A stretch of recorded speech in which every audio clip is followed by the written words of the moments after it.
जाहिर सी बात है कि जो इंडिपेंडेंट भी थे वो कहीं ना कहीं उन पार्टियों के साथ सेट हो चुके हैं। जो एक बात का जिक्र यहां युगांग ने भी किया कि आम आदमी पार्टी हो या फिर कांग्रेस हो, आम आदमी पार्टी क्यों अपना स्पेस देगी, क्योंकि उसने चूसा ही कांग्रेस का वोट है। और ये सिर्फ गोवा का एग्जाम्पल नहीं, आप कहीं भी चले जाइए। कल भी हम इस बात की चर्चा कर रहे थे कि आम आदमी पार्टी ने जहां जहां वोट गेन किया वो बीजेपी का नहीं था, वो कांग्रेस का था।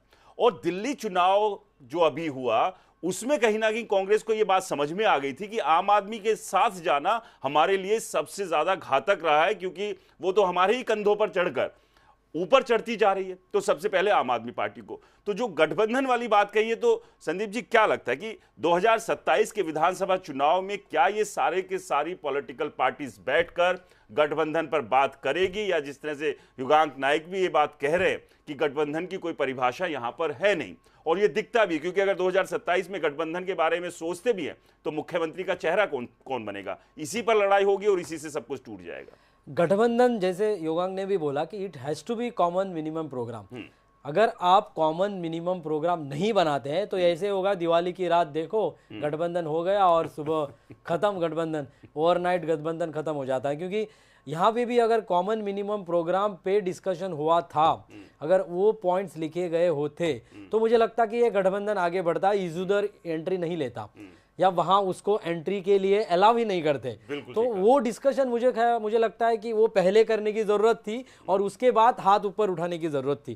क्योंकि ठाकरे जब गोवा में आए उनका हाथ पहले उठा था, फिर डिस्कशन हुआ था, तो वो डिस्कशन उनका हो नहीं पाया।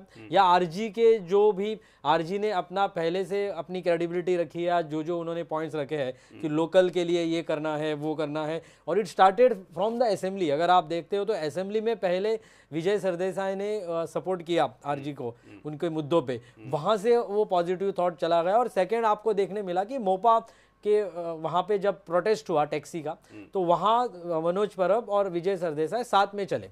तो ये चीजें दिख रहा था कि मतलब अगर आप देखते हो तो इशू बेस्ड ही हो रहा था, मतलब आप समझ नहीं पाए। देखा है एकजुटता विपक्ष की, लेकिन बात आप बिल्कुल ठीक कह रहे हैं कि जो एकजुटता बाहर सिर्फ तस्वीरों में दिख रही थी, वो अंदर से ठीक से स्ट्रांग हो नहीं पाई।